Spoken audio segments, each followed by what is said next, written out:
Hey folks, welcome back to the channel. House of the Dragon Season 2 Episode 7, The Red Sowing. Not only one of the best episodes in this series, but a top tier Game of Thrones episode.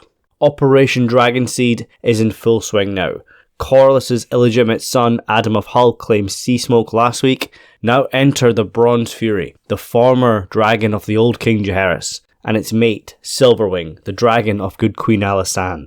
Two very large beasts that will help turn the tide against Vhagar, Granny Godzilla herself. This episode picks up moments after the end of episode 6, where Rhaenyra was informed of her late husband's dragon Seasmoke taking a new rider. She heads off on Syrax to face this new friend or foe, and I know episode 5 and 6 did receive some criticism for being slow and at times lackluster. I partially agree with that, but this episode proved that that build-up was worth the price. And can we just take a minute to appreciate Emma Darcy, with Viserys only having 2 surprise guest appearances, and Daemon arguably being wasted this time around. There was a void to fill on which actor takes the top spot, and I wouldn't be surprised if an Emmy nomination is in the future. Rhaenyra really became the Dragon Queen this episode, with how she handled Adam and Seasmoke in the opening standoff, to how she summoned Vermithor, and of course the final scene where she stood her ground against Aemond and Vhagar with her new dragon fleet. I think Rhaenyra the Cruel is an overstatement, but perhaps this episode showed us that she's willing to do a lot more now to win back her birthright. She basically led dozens of people to their death. It was their choice, they knew the risk, but unlike Rhaenyra, they never really understood what they were getting themselves into. Guys, when she summons Vermithor, she calms him and then turns her back on the second biggest dragon, and arguably the most fierce, was just boss level. And I've always appreciated how this show has handled each dragon claimant. It's been vastly different. It would become very repetitive if it was just the dragon bent its neck, the rider climbed on. It keeps it interesting and reminds us that every dragon is different. House of the Dragon has done a great job in making these dragons look and feel unique. And it still leaves so much of the secrets on dragon lore a mystery. But we learn so much more as well, little by little. Vhagar seemed very impressed with little Aemond's confidence to approach her. Seasmoke perhaps sensed familiarity in Adam, having once been claimed by one of the same blood.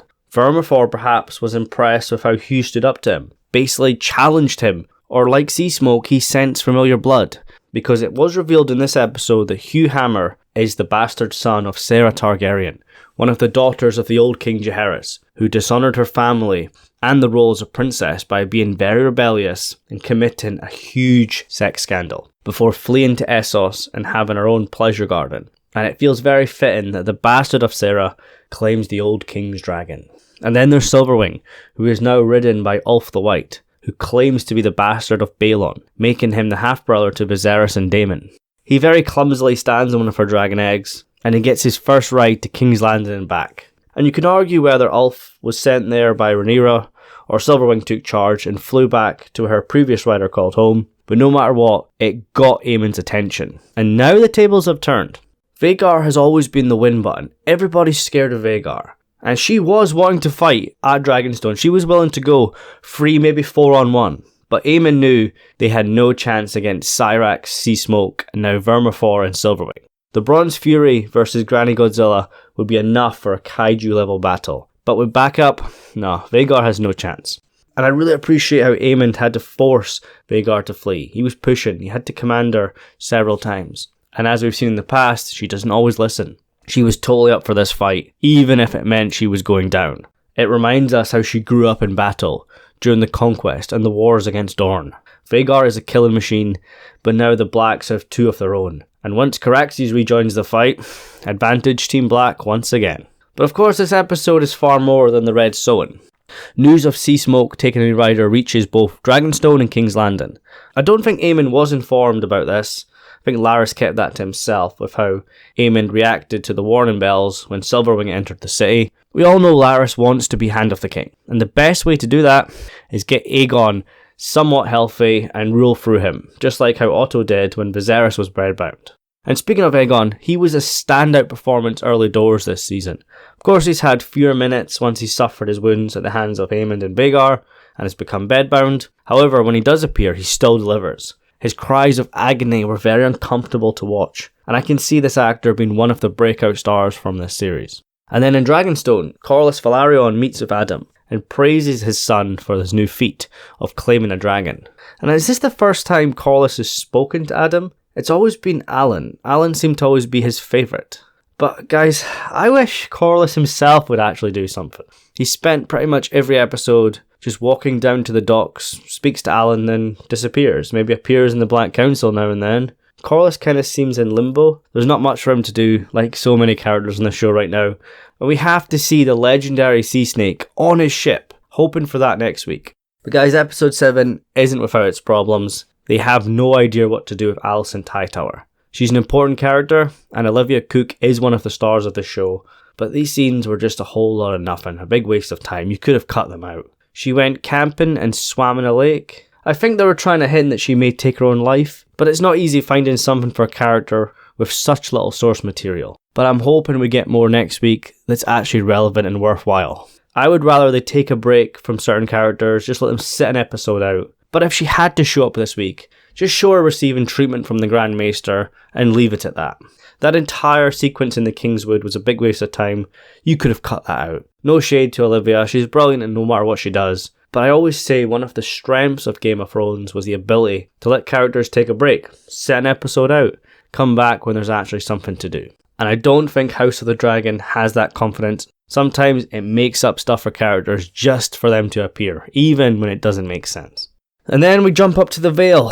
Rhaena and Rhaenyra's younger children have departed for Pentos. But Rhaena sneaks off to where the animal corpses lie, where the dead sheep are. No idea how she'd done this unnoticed, but her sneaking off at this point makes me feel 99% sure she is going to claim Sheep Stealer, the wild dragon hunting in the Vale, and she will take over the role of Nettles from Fire and Blood. Very concerned about that, but I will wait to see how it plays out, but I know many fans are not happy. And then Harrenhal. 7 episodes later, Daemon finally has his Riverlands army. It's only taken several hallucinations from the ghost of his past, a lesson in humility, and so much more. I feel Daemon has finally learned he can't always bully everyone into doing his bidding, and nor use cruel tactics to achieve his goals, like he done with Blood and Cheese and the Blackwoods. His actions have consequences. The new Lord Paramount of the Riverlands, Oscar Tully, has put Daemon in his place, and many are comparing his performance to Lyanna Mormont from Season 6 when she declared Jon Snow her king and embarrassed the other Northern Lords. Oscar proved himself in his first outing as the Liege Lord to the Riverlords, who now see potential in him. But we did get one more Daemon vision. Once again he saw his brother, King Viserys, this time the old rotten corpse version of the previous king. And I think the main point was to call back to Alice Rivers' claim that Viserys never wanted the throne. The crown bears a heavy price, and this is what it done to him. Many believe it was the throne itself, cutting the king, which eventually led to his death. And Daemon has long sought after the Iron Throne, but I think his time at Harrenhal and these visions have clearly made him reconsider. Dealing with the Riverlords, the execution of William Blackwood have taken a heavy toll on him, but I think that final vision of his brother sealed the deal. The ghost of Viserys offered his brother the crown, but Daemon hesitated, and I don't think he took it.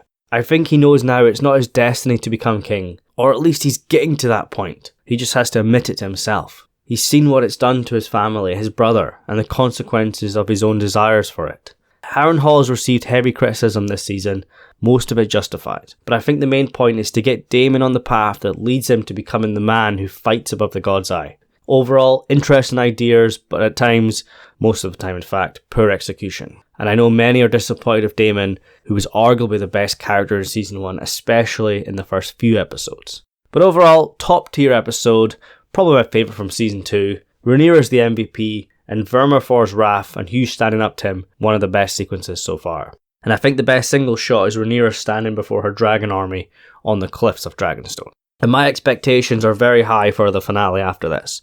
But guys, let me know your thoughts on episode 7 and your predictions and theories for the finale. But for now, thanks for watching, take care, and I'll see you soon.